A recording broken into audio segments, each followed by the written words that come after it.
Hey guys, it's your boy Jay Breezy. So ngayong araw, susubukan natin mag-motovlog. Ito yung video kung saan ako papasok. Pasok ako nito sa work umaga-umaga. So try natin ngayon. May nabili kasi akong chest strap. Ayan yung ginagamit ko ngayon dyan. Titignan natin kung stable ba siya. So phone lang yung gamit natin kasi wala naman tayong pambili. So first stop, A. Bonifacio Avenue. Yan, kung makikita nyo, tinatahak natin A. Bonifacio Avenue. Yan. Dire-diretso lang natin yan hanggang makarating tayo ng ayan, dito na tayo sa Chinese Gen. Yan. Tapos dire-diretso lang yan. Pag dire-diretso mo, pa-Blooming Street na yan. Pero kakaliwa tayo, kita nyo naman sa signal light, diba? Yan. Kakaliwa tayo, papunta tayo ng Dimasalang. Yun, na traffic pa ako. So yan, nakalampas na pala ako. Dito na tayo sa Patulay. Dimasalang, papunta na to ng Dangwa. So, marami kayong makikita mga bulaklak dito. O, di ba? Ayun, pababa na. Kasi matraffic dito eh. Ay, so ulit, nang gulo ko anak ko eh. Ayan, lampas na. Ayan na pala. Dito na tayo sa Dimasalang, Dangwa. Hindi ko alam kung anong street to, pero basta yon. Ito nyo naman, may tayong bulaklak. Araw ng patay. Ay, di pala. Valentine's na pala. Yan. Pag dinerecho mo yan, Espanya, pero kakanan tayo kasi diretso tayo ng papunta na tayo ng Quiapo. Yan. So, kanan lang ako kasi kapagas ako dahil 2 bar na lang tayo. Yan. Pagas muna tayo dito. 200 lang, sapat na. Abot na yan ilang araw, guys. Yan. O, ito nyo, binubuksan ko pa, diba? Si Kuya, yan. Kay Kuya, saksak mo na yan. Sarap. Tapos, okay, bayad Goods. Gulo naman ang anak ko. Okay, back to the video. Tapos na tayo magpagas. Let's go to Quiapo. Hindi ko alam kung ano street na to, pero pag kumanan ka dyan, papuntang Tayuman yan eh. So, yung pakaliwa tayo, papunta tayong Quiapo. Quiapo. Gulo mo eh. Yan. So, ulo, bad yun? Wala naman ako sinabi.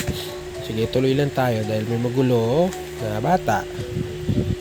Diretso lang. Hindi ko alam kung anong street nga ito o anong kalsada to. Tapos, punta na tayo ng Quiapo. Ayan. Pababa na tayo ng tulay. Alam ko Quezon Boulevard. Ayan, Quezon Boulevard. Pagbaba na ito, pagtawid, Quiapo na. Ayan. Raon. Diyan na yung mga tambayan ng mga electronics, mga estudyante dyan, alam niyo na kung saan pupunta dyan. Sa kanan natin yung Quiapo Church. Yun, traffic na naman, madami talaga ditong humihinto eh, para lang syempre dasal-dasal. Yun, tuloy na tayo. Ito tayo sa Jones Bridge nga ba to? Yung kabila, walang basta yun. Tawid natin dito. Yan, patawid natin sa bridge na to. Baba natin Loton. Yan. Tagal naman. Yun. Lumabas na tayo. Loton na.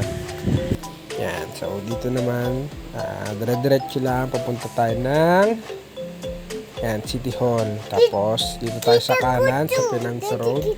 Madadaanan natin yung National Museum. Kasi sa kaliwa kanina, lagos nila dyan. So, yan. Diretso lang hanggang sa makarating sa Rojas Boulevard. Yan. Lapit na tayo sa Rojas Boulevard. So, transition na natin to kasi mahaba-habang biyahe yung sa Rojas Boulevard. In 3, 2, 1, go!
So we're back, andito na tayo sa may coastal, malapit. So kakaliwa tayo, papunta tayo ng Terminal 2. So yan, dadaanan nyo yung Tambo. Pero hindi na tayo kakaliwa o kakanan. So diretso lang tayo hanggang makarating tayo sa NAIA, Terminal 2. Yan, diretso lang. Huwag ka lang mabilis kasi babangga ikaw. Yon. Yan, pag kinaliwa mo naman yung pag sa kaliwa ka naman dadaan, papunta ka naman ng domestic niyan. So diretso lang tayo papunta Terminal 2. Yan, dito tayo sa pinakakaliwa. Kasi sa kanan papunta na ng Parañaque yan, Palas Piñas. So dito lang tayo para dire-diretso lang tayo ng Terminal 2. Yan, so malapit-lapit na tayo guys. Konting andar na lang, makakarating din sa Paroroonan. Hehehe. So pwesto ulit tayo sa pinakakaliwa kasi liliko tayo pakaliwa papunta sa may car park 2. Yan, sundan lang natin yung coaching team kasi nararamdaman kong sa car park 2 rin ang punta niyan. Yan, kita nyo naman, di ba, maliwanag na, pero hindi pa ako late yan, sobrang aga ko eh. Yan, kakanan lang tayo papuntang parking at ayun, lapit na tayo. So hanap na lang tayo ng slot at tapos na tayo. So sana natuwa naman kayo sa video na to. At eto na, parking ng motor. So park lang tayo saglit, tapos na. So next vlog ulit, subukan ulit natin to, pero subukan ko na yung mas magandang quality. Hindi ko alam kung anong gagamitin ko, pero kasi wala naman ng GoPro, pero yun na yun, basta. So this is it, goodbye, bang.